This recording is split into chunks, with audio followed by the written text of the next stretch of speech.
What we're looking at right here is our door jamb was busted open on Thursday morning, late Wednesday night.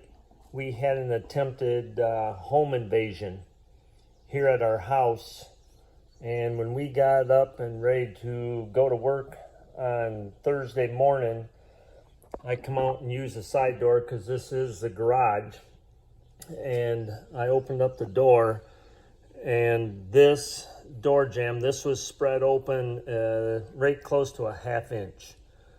This trim piece here was out another ½ inch. This gap was opened right up, so they almost got in our house.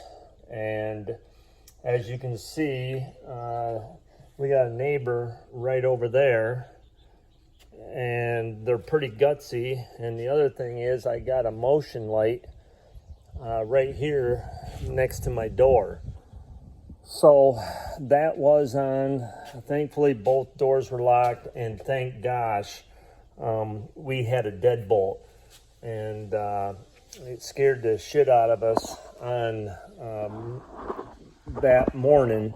And then we went to and called the cops, like I said, and had them come and look it all over. And then we kind of realized, it kind of sets in a little bit as far as what happened. And luckily they did not get in, obviously. We were sleeping. We didn't know that anybody was here. We heard, I did get up in the middle of the night and turn the air conditioner off. And then somewhere not too long after that, I heard Bailey bark, 3 short barks, because she's in the living room. You know, when your dog barks, you never think somebody's possibly trying to break in your house. And so I was just getting ready to tell her to be quiet, and I didn't, and she quit barking. So I'm thinking that whoever that was must have heard her bark, and they took off. I did take concealed weapons class in January. I do have the means to protect my family, and I would do so. But when you think of something like this, and then you start thinking, what if other things would have perspired, as far as what if I would have woke up and they were in the house, in the garage? Because once they're in the garage, here's the door, and then if you look, here's the car, and there's the door into our house. Now both vehicles, the truck was outside. Brenda's Jeep is where it is right now, and so they knew his home. When we took our concealed weapons permit, Deputy Sheriff Casey, he told us that, there's breaking and entering, obviously. That's when nobody's home. But a home invasion, that is when somebody's trying to get into your house and your home. That carries a 20 to 30 year prison time. And the people that do that, they typically already have a criminal record, and they are aware if they get caught, they're going to go to prison for 20 to 30 years. So one, they don't want to get caught. So I guess, like I'm saying, is what if, there's a lot of what ifs. And what if they would have made it in? Then it puts a different perspective on what could have all went down. And so then that gets, you start thinking about that, and you just shake your head. And the other thing is why? But anyway, we also had keys, and I just want to make people aware of it. We shared this. I put a post on Facebook, just a short post, and it's been shared since Thursday evening. Yeah, Thursday. It's been shared over 650 times, and the purpose of that was to make our neighbors all around here to be aware, to lock your doors. I've had a number of people that have called me and said, Kevin, we don't lock our doors, but now we're going to start. We got people that, leave their house lighter, or should say dark, and now it's a little lighter. The other thing, that when the county sheriff came, we used to have our keys hung right here. And maybe you, when you're at your house, you have a spot where your keys are just inside your door. He said that's a bad idea, because once they're in, they got keys to your vehicles. And what's usually on your vehicle keys is a key to your house. So once they was in, all they had to do is use a key, because that's where I used to keep my keys.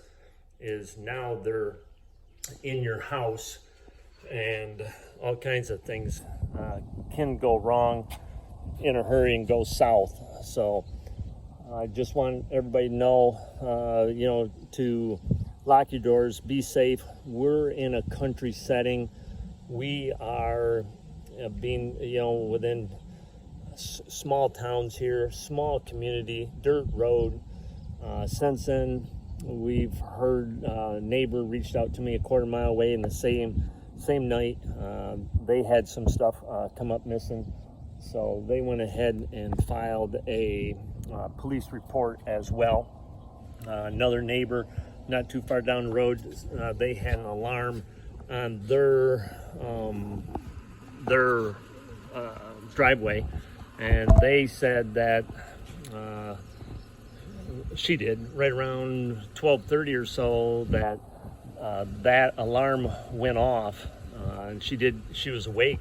She said she was awake at that time, and the alarm did go off, and she heard a car. So obviously they were hitting or casing the place, or whatever thieves do in our area, and making their rounds.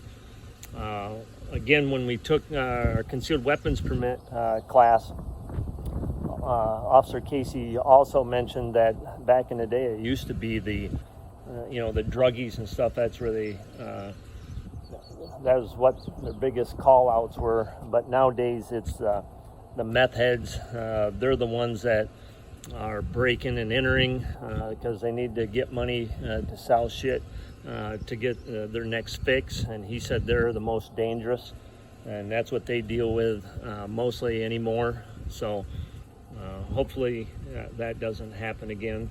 So we just was, like I say, put it out on Facebook just so people could understand and see what happened, and to make people be more aware of their surroundings, and lock their doors, lock their vehicles, lock their sheds. And the other thing was what they mentioned, the police officer, was your windows. A lot of people leave windows at night. They can slit the screens and then they're in. If your windows are closed, lock your windows, because he said, again, they'll slit the screens and they'll try and push your windows open to get in your house. So security cameras, whatever you got to do to protect yourself, and then arm them. You got to keep stuff armed once you have them.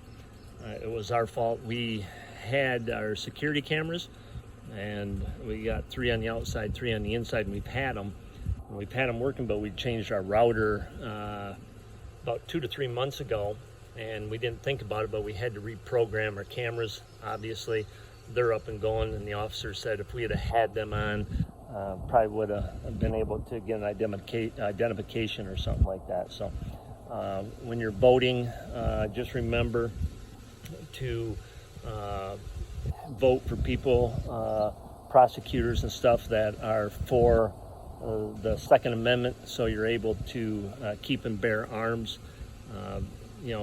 Have guns if you choose to. We do. We always have, and so I just hope it never comes to a point where I ever have to use a gun. I don't want to, but it's kind of scary when somebody wants to come in my house and possibly hurt my family. And so, but I am, like I say, prepared to protect my family at all costs. But we just wanted to share that with you. Just want everybody to be safe. and take care of yourself and take precautions, because you always say nothing crazy will ever happen to you. And of course, we all think that, especially in a rural country setting like we're here in northern Michigan. So anyway, everybody have a great day, and God bless you. Bye-bye.